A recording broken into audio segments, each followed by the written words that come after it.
welcome to Bearded Meeple. Now, as some of you may know, I love tile laying games, and dice games, well, they're up at the top of the list as well. I love the push your luck, take a chance element that they offer, but in today's game, it's not so much about the roll, it's the fact that you get to manipulate the dice and hopefully get a chance to do what you actually wanted to. For those that like the game Kingsburg, I think you're really going to like today's game. It's for 4 players, ages 14 plus, and it's going to play in about 45 minutes. It's brought to us by Artipia Games and AEG. It's Dice City.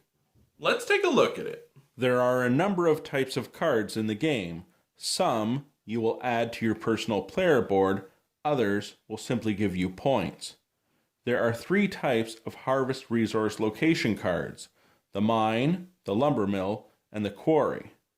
They have associated tokens with them. We also have regular army cards. The bandits and the trade ship cards, they basically alter in point values. The location cards, they will vastly affect the outcome of the game based on abilities that are on them. Cards generally will show you their cost. They'll have a defense value, which, if your army strength is equal or greater, you'll be able to defeat that card, and some have associated point values as well. Each player will get 1 of each die. We have deactivation tokens because you are going to be able to deactivate tiles on other people's play areas, and we have our victory point tokens. Let's take a look at the personal player board and how the game works. On your personal player board, it'll have the numerical value and the color scheme, so as you roll your dice, you know where to place them.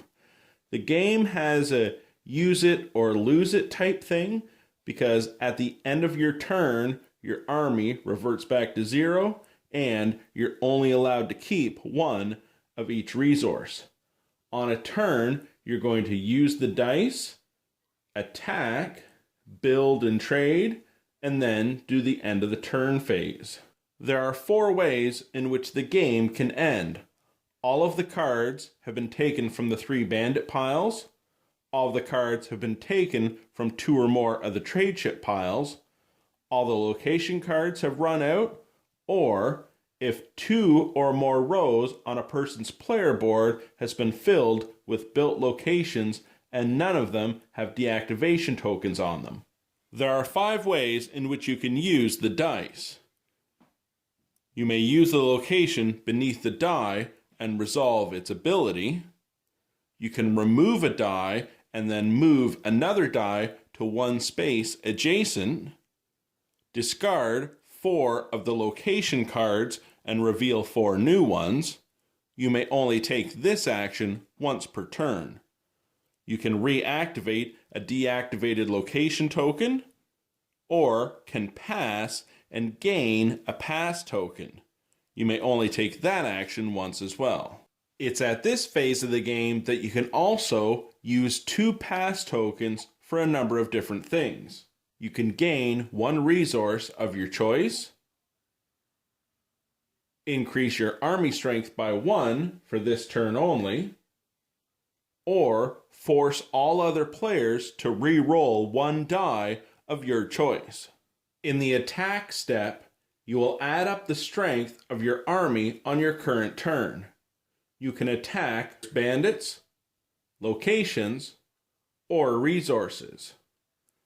When you attack, your army strength must be equal or greater of what you're attacking.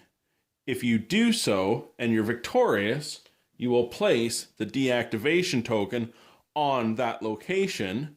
That person now cannot use that space until they remove that token. If you attack bandits, your combined strength must be equal or greater than the shield value. You then collect the cards for points at the end of the game. For every 2 army strength, you can take 1 resource of your choice from an opponent.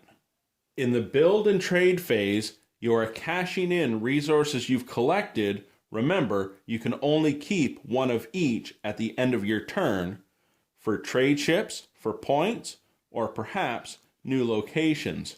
You can buy as much as you can afford. When you place the locations, they can go anywhere, but they won't stack up. If you place one on top of another, the older location will get discarded and you'll lose any points associated with it as well. At the end of turn phase, you will return any resources you're not allowed to keep. Remember, you can only keep one of each.